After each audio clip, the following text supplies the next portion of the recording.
अरिंदम चौधरी कह रहे हैं सर मैं झारखंड से हूं पर यूपी मेरे लिए मायने रखता है क्योंकि कानून व्यवस्था अच्छी होने से हमारा भी दिल्ली जाना सुरक्षित हो गया है। इसी कारण पूरे देश आप ठीक कह रहे हो।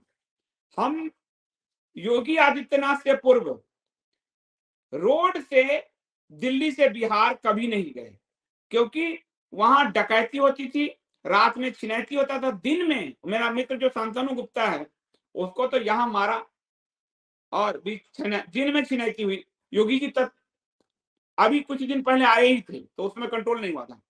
हमारे मित्र हैं अशोक श्रीवास्तव जी, दूरदर्शन न्यूज में दो टूक आप देखते होंगे, उनको किडनैप करके ले गया, गोली मारने वाला था उनको, वो बच गए क्योंकि पैसे पत्रकारों के पास होते नहीं है।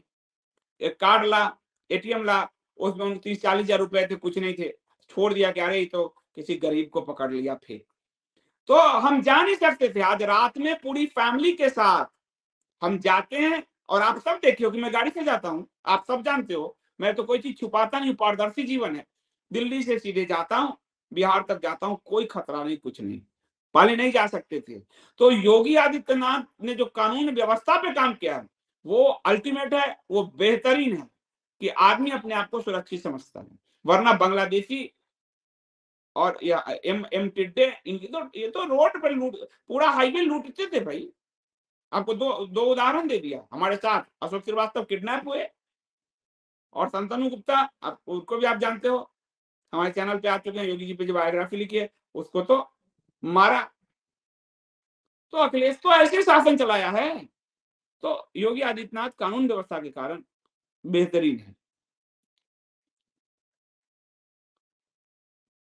मनीष जैन जी, ये चुनाव हिंदुओं के भविष्य को तय करेगा, ऐसा मत कहो। हिंदू मिटेगा नहीं, हिंदू जागरूक होता रहेगा।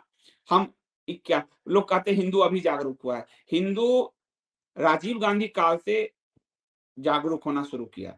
जब साहबानों का प्रकरण हुआ, हिंदू के जो प्रेशर बढ़े जिसके कारण आनंद फानन में फैसला आया, एक दिन में सुबह फैसला और शाम को मंदिर के ताले खुलवाए, राम मंदिर के शिलान्यास करवाया और हिंदू जागरूक था तो बाबरी ध्वंस हुआ।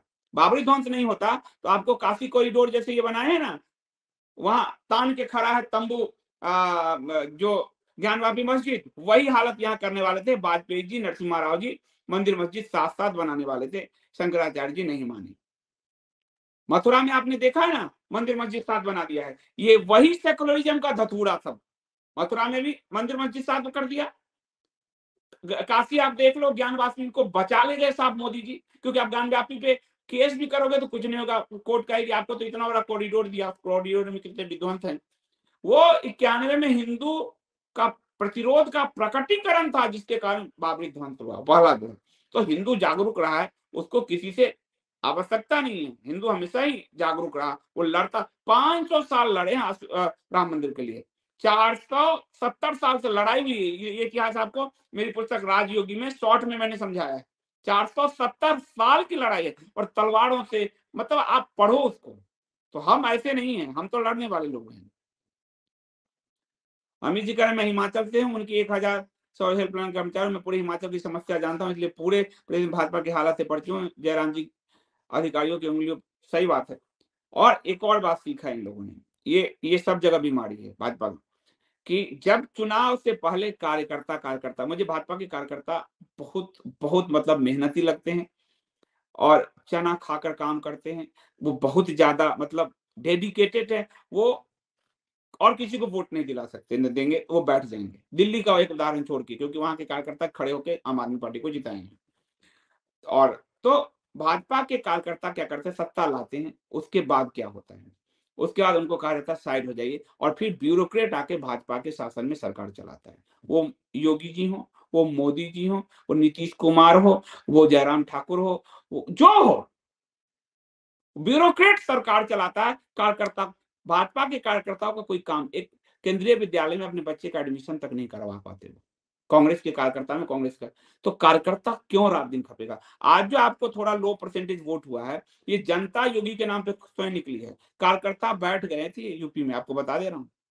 कार्यकर्ता ने कहा हम, कार्यकर्ताओं ने वोट नहीं खींचे, जनता खुद निकली है। तो मैं कह रहा हूँ कि ये चुनाव योगी और जनता लड़ रही है, कार्यकर्ता बैठ गए, क्योंकि कार्यकर्ताओं का कोई पूछ ही नहीं है। कोई ब्यूरोक्रेट उठा के बंद कर देता है। आज 30 साल शासन किया कम्युनिस्टों ने कार्यकर्ताओं के बल पे, 70 साल शासन किया कांग्रेस ने कार्यकर्ताओं के बल पे। भाजपा कहती है आप आइए, चुनाव हमें जिताइए, बूथ प्रबंधक, पन्ना प्रमुख ढेंक दें। उसके बाद एक मोदी जी, अमित शाह जी का अच्छा-सा भाजपा कार्यालय में धन्यवाद प्रस्ताव हो जाता, उसका कार्यकर्ता गायब हो जाता। तो जो अपने बच्चे का एडमिशन नहीं करा सकता, उसकी पत्नी कहेगी तो सही कि क्यों जीवन खपा रहे हो यहाँ तुम? कार्यकर्ता मारा गया, आपने बंगाल में देखा, उनके लिए कोई फंड होना चाहिए कि इसकी फैमिली का एक इंश्योरेंस हमारी तरफ से हो, नहीं है। कार्यकर्ता खून मरता जा रहा है। आपने देखा कार्यकर्ताओं के लिए एक ट्वीट निकला इनके मुँह से, एक भी जुबान निकली। नड्डा साहब जाके एसी कमरे में ऐसे शपथ ले रहे थे और बंगाल में कितने कार्यकर्ता मरे, कुछ निकला इनके मुँह से। केरल में कार्यकर्ता, तो कार्यकर्ता असल में वो प्रेम करता है सनातन से और भारत से, इसलिए कार्यकर्ता अपने आप को खपा रहा है भाजपा के साथ। कार्यकर्ता भाजपा का बहुत ज़्यादा पीड़ित है। इस बात का आप कार्यकर्ता, मैं तो, मेरे से तो सबकी जान-पहचान है। बात होती है, क्या आप अकेले हो जो कार्यकर्ताओं की बात उठाते हो? क्योंकि मैंने इनकी पीड़ा देखी। बंगाल में कार्यकर्ताओं के लिए, भाई मैंने तो सलाह दिया था जब भाजपा में कि एक फंड बना दीजिए कार्यकर्ताओं के लिए, कोई मरेगा आपकी लड़ाई लड़ते हुए तो उसकी फैमिली, बच्चे, पत्नी को भी सिक्योरिटी हो। कोई कार्यकर्ता अगर मान लीजिए समस्तीपुर का है हमारा, उसकी माँ बीमार है, वो एम्स में एडमिशन लेना चाहता है, तो कम से कम दिल्ली के अपने कार्यकर्ता का एक सेल हो, उनसे संपर्क करे, वो उनके एडमिशन की व्यवस्था करे। कार्यकर्ताओं को यही तो छोटे-छोटे लाभ चाहिए भाई। पर भाजपा सत्ता में आते ही कहती है कार्यकर्ता को कि आप जाइए, अब ब्यूरोक्रेट, अब बाबू चलाएँगे, नौकरशाह चलाएँगे। यही केंद्र टू राज्य सब जगह है। तो आपकी बात ठीक कर रही है, आपकी बात ठीक है, आप जो कह रहे हो, सब जगह वही है, बाबूगिरी चल रहा है। वो आईएएस, आईपीएस जो कम्युनिस्ट पढ़ के आते हैं, जो औरंगजेब को जस्टिफाई करते हैं, वो अब हमारे सर पे नाचते हैं, हमारी ही सरकार को हम अपने ढंग से चलाते हैं। ये स्थिति है भारत की। अमित कुमार जी कह रहे हैं सर, हिमाचल प्रदेश में भाजपा की हालत बहुत गंभीर है। हिमाचल प्रदेश के लोगों ने इस सरकार से नाला, सही बात है अमित कुमार जी, और हिमाचल के उपचुनाव में भाजपा को हराकर जनता ने ये सबक दिया। हिमाचल से ही आने वाले नड्डा साहब अपने बेटे की राजनीति में पूरा हिमाचल बर्बाद कर रहे हैं, एक। दूसरा, उसी तरह भाजपा आला कमान ने, मोदी जी, शाह जी ने एक जनता के लीडर की जगह सीओ चुना है वहां, ठाकुर साहब जी ने। तो सीओ क्या करता है कि सीओ जनता से है, वो तो पैराशूट मुख्यमंत्री है, तो वो एक तो जनता से कनेक्ट नहीं है, तो जनता के मुद्दे नहीं समझ पाता। दूसरा कि जो मजबूत नेता है वो उसको साइड करता है। आपने देखा होगा सरयू यार को कैसे साइड किया गया। आपको हरियाणा में जितना सीट से कम रही भाजपा, वो सब उनके कार्यकर्ता था जिनको टिकट काट के टिकटॉक वालियां, फेसबुक वालियां, ट्विटर वालियां, खेल वालियां, हीरोइन वालियां, इन सबको टिकट दिया गया।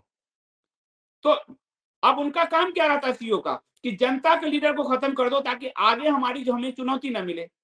तो सीईओ की ये खतरे हैं। कांग्रेस जो खत्म हुई है भारत में, उसमें एक बड़ी भूमिका नेहरू गांधी परिवार की रही कि वो प्रदेश में सीईओ मुख्यमंत्री बनाते रहे, जिसके कारण राज्य से धीरे धीरे कांग्रेस खत्म होती गई। और वही बात आप देख लीजिए ना, गुजरात में मोदी जी आए, मोदी जी के साथ कोई लीडरशिप पनपने नहीं दिया। आप बताओ कि गुजरात में 3-3 मुख्यमंत्री बदलने पड़े। आपको आज कौन लग रहा है कि गुजरात में बड़ा नेता है? एक समय क्या था बड़ा नेता? काशी राणा, शंकर सिंह वाघेला, केशुभाई पटेल, नरेंद्र मोदी, सुरेश मेहता, ये बड़े नाम थे एक समय गुजरात में। आज आप बोलो गुजरात में कौन है? आप बताओ गुजरात में कौन है? 3-3 मुख्यमंत्री बदलने पड़े हैं। तो ये इंदिरा गांधी और कांग्रेस की विकृतियों को भाजपा ने अपना लिया है। कांग्रेस मुक्त का मतलब हमने ये नहीं समझा था कि कांग्रेस की पूरी विकृति भाजपा में आती जा रही है।